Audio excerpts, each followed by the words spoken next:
What's up, everybody? Coming to you live from Graffiti Alley in Toronto, Canada. And we are talking to you about variable ND filters and why these particular bad boys need to be in your kit. So let's hit it.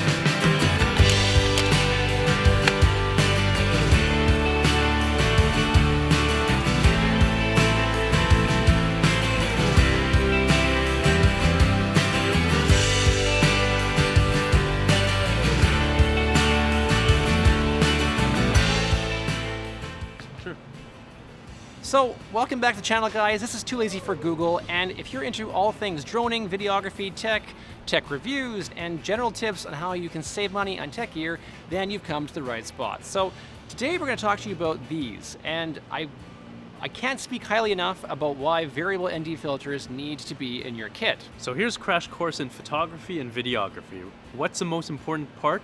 Light. So you want to be able to control that light. So think about how a camera works and how your eye works. The aperture is like your pupil. The shutter is kind of like how much you can blink or squint. And if you can't control how much you can blink or squint, what do? You put on sunglasses. And that's what you do with a neutral density filter. So in videography, you actually can change the shutter. If you want that proper shutter angle, you go at 1/50 for 24 frames per second, or you go 1/60 for 30 frames per second. If you have to keep the same shutter speed and it's really bright out, what do? Well, you could change your aperture around. You could go to as negative of ISO as you can, but if it's still too bright, that's where these guys come in. So second question, why get a variable ND filter and why get just a regular ND filter? If you're doing videography, if you're running and gunning, you might have different changes in light. And for that reason, you're going to want to change how much light you block out. But say you're doing still photography, say you're doing a studio shoot where the light is completely controlled, then you can completely control how much light you want to block out. So on the flip side, my drone does not have a variable ND filter. It has certain stops of light that it blocks out. And why is that? Because I can't just grab the drone and change the setting. So I have to figure out what kind of light I want to block out, put it on, and then send the drone up.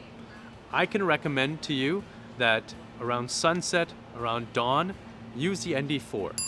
Around midday, I would say use ND16 or ND32. 1 hour later.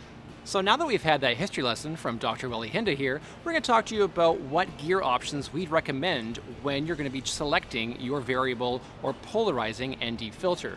Number one, this is the Hoya 72mm variable ND filter. And then my favorite, it's the Moment 67mm variable ND filter that I have as well. So these two variable NDs are on my Sigma lenses that I use, the 18 to 35mm and the 16mm f1.4.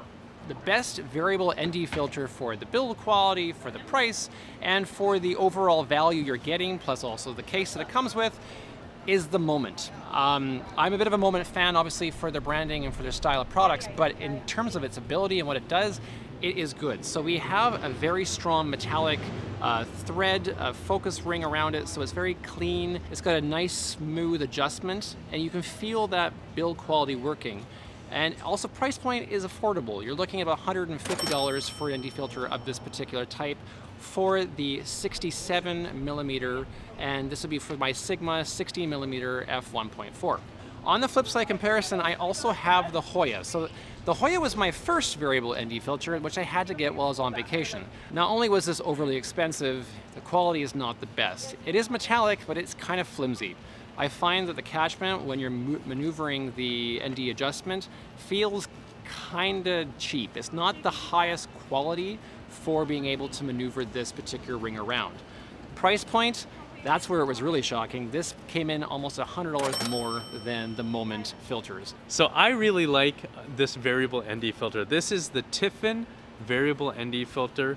It runs about $150 US on Amazon, and I absolutely love it. I can't say anything bad about this.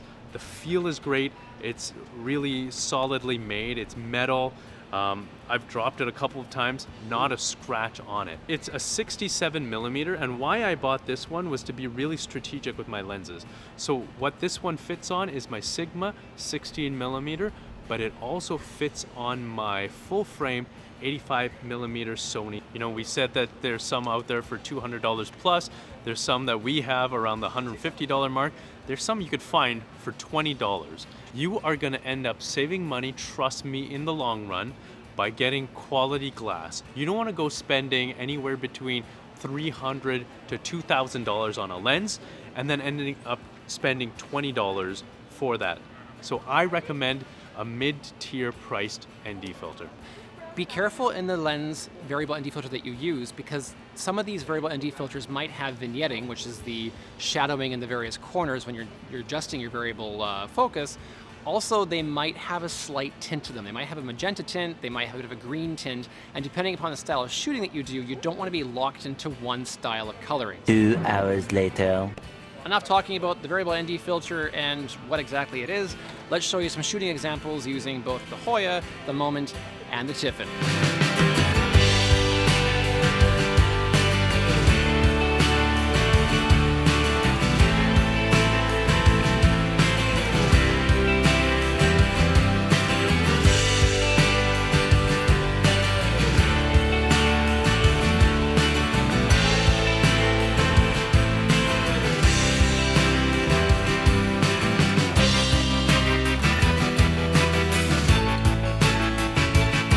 3 hours later. Can you move it along? I'm all out of time cards. So there you guys have it. If you can't change your shutter speed, if you can't change your aperture, say you want some great bokeh in the background, you want to toss these on so you can balance that light that's coming into your sensor.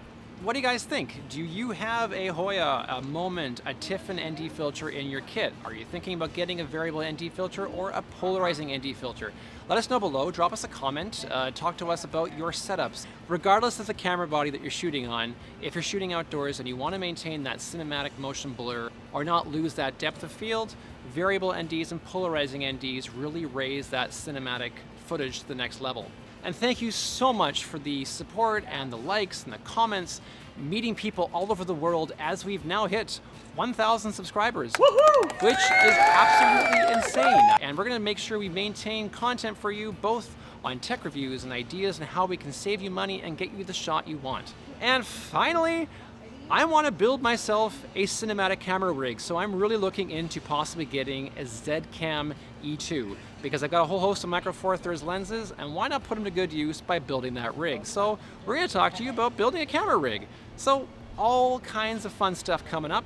Stay tuned, and in the meantime, pick up some ND filters because they might help you.